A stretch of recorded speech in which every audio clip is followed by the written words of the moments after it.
అయోధ్య రామ మందిరంలోకి బాలరాముడు అడుగుపెట్టారు. మధ్యాహ్నం 12:30కు వేద మంత్రాల మధ్య గర్భాలయం చేరుకున్నాడు. సోమవారం శ్రీరామ్లల్లా ప్రాణ ప్రతిష్ఠ జరగనుంది. ప్రస్తుతం పూజలు కొనసాగుతున్నాయి.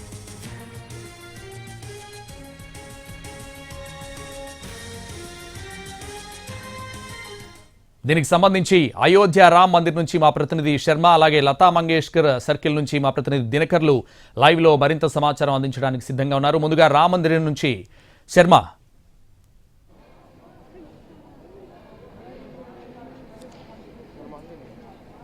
జానకి రాముడు జన్మించిన స్థలం, అయోధ్య రాముడు నడయాడిన నేల, ఈ ప్రాంతం పులకించిపోతుంది.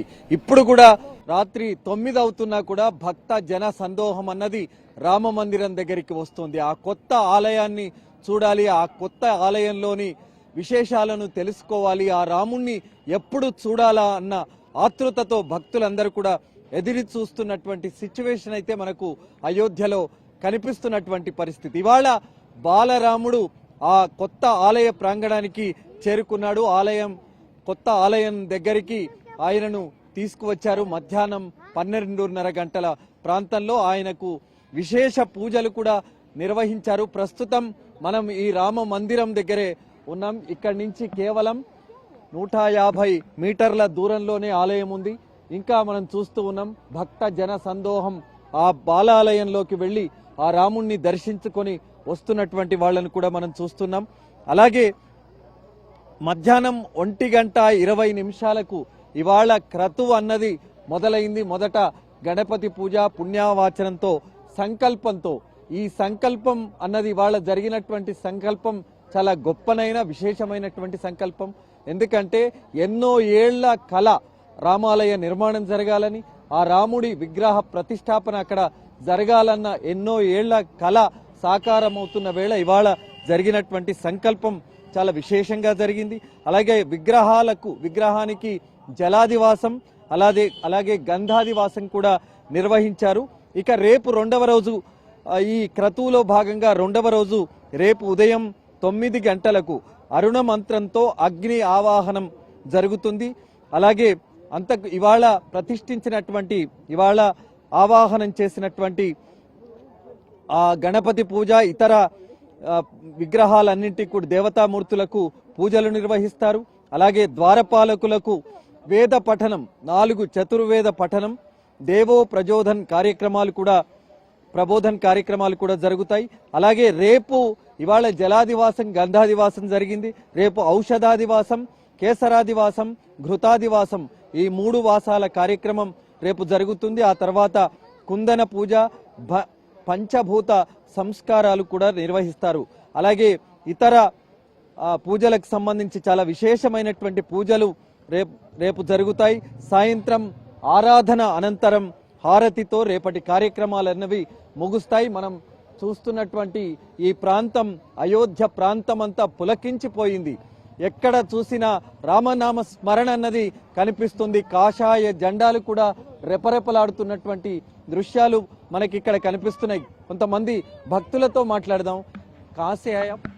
मैं अयोध्या से हूँ। पहले तो आपके चैनल के माध्यम से सभी राम भक्तों को जय श्री राम। और ये एक ऐतिहासिक पल है। इस पल का गवाह बनने का अवसर हम सभी को मिला। ये बहुत ही अच्छा महसूस कर रहे हैं। इसलिए आप कहाँ से आए? मैं अयोध्या का ही निवासी हूँ। हाँ, मैं अयोध्या का ही निवासी हूँ। ये बहुत ही मेरे लिए, समाज के लिए और देश के लिए, राष्ट्र के लिए गौरव का पल है। ये निवासी स्थल में इतना बड़ा प्रोग्राम चल रहा है ना। ये 500 वर्षों की तपस्या है। हमारे राम जी 500 वर्ष अपने घर से बाहर रहे। ये बहुत बड़ी विडम्बना थी और वो आज अपने घर में जा रहे हैं। 22 तारीख को विराजेंगे। ये हम लोग के लिए सौभाग्य और गौरव की बात है।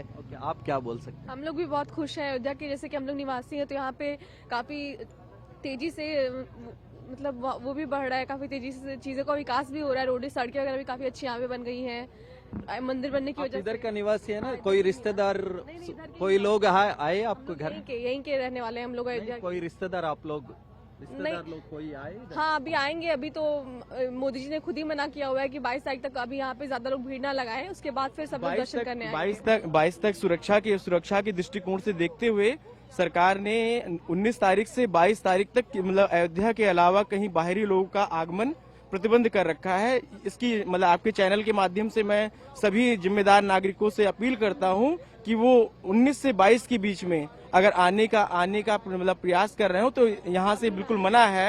तो अभी तो मतलब 22 तक खाली यहाँ का जो लोकल निवासी है वही रहेगा।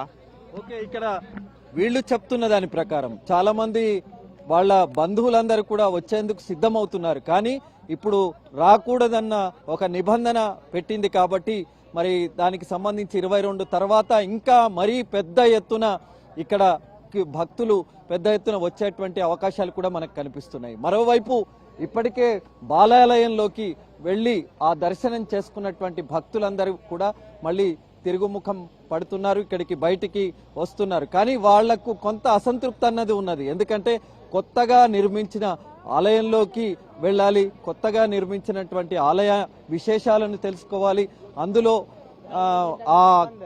ఆ కార్యక్రమాన్ని అంతా కూడా చూడాలన్న భావన వాళ్లలో కనిపిస్తోంది. మరి అది 22 తర్వాత గాని సామాన్య భక్తులకు ఈ అయోధ్య రాముని దర్శనం అన్నది కలిగేటువంటి అవకాశం మనకు కనిపిస్తుంది.